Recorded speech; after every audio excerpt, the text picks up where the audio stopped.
vient l'argument de l'âge. Je cite, les illustrations de La Belle et la Bête abordent des thématiques qui conviendraient à des élèves plus âgés, en fin de collège ou en début de lycée, tels que l'alcool, les réseaux sociaux ou encore des réalités sociales complexes. Oui, alors en fait, ils évoquent les réseaux sociaux, c'est-à-dire qu'il y a les deux sœurs méchantes de la Belle qui sont sur leur téléphone toute la journée, alors que la Belle, elle lit des livres, elle écoute de la musique, elle joue du clavecin. Donc en fait, vous rentrez dans les codes. Non, mais finalement, non, mais surtout le modèle qui est mis en avant pour ces enfants qui sont perpétuellement entourés de smartphones, c'est de dire que voilà, c'est-à-dire que les héros aujourd'hui, c'est ceux qui arrivent à faire un petit pas de côté et à sortir un petit peu de tout ça. Donc a priori, ça devrait aller dans le sens justement vertueux de dire que voilà, attendez, calmos sur les réseaux sociaux, évidemment.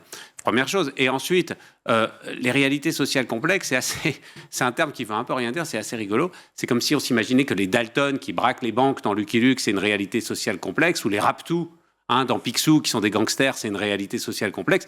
Est-ce que finalement l'alcool, avec le capitaine Haddock qui boit du whisky dans Tintin, c'est une réalité sociale complexe, ou Astérix et Obélix qui boivent de la cervoise, c'est une réalité sociale complexe? Alors peut-être. Mais ce qu'il voudrait dire, c'est ni Tintin, ni Astérix, ni Tommy Ungerer, dans le géant de Zeralda, voilà, il y a des ivrognes qui dorment sur leur bouteille de vin, sur leur tonneau de vin, etc. Donc en fait, la suite qui nous attend, c'est ça? Ce sont que des livres à paraître avec plus d'alcool, plus de cigarettes, des filles qui effectivement lisent des bouquins uniquement et basta? Mais surtout, on a l'impression que c'est des espèces de prétextes bidons qui ridiculisent un peu les gens qui les mettent en avant parce que ça correspond à rien, ni du réel des enfants d'aujourd'hui, mais ni du réel des enfants de jamais, en fait.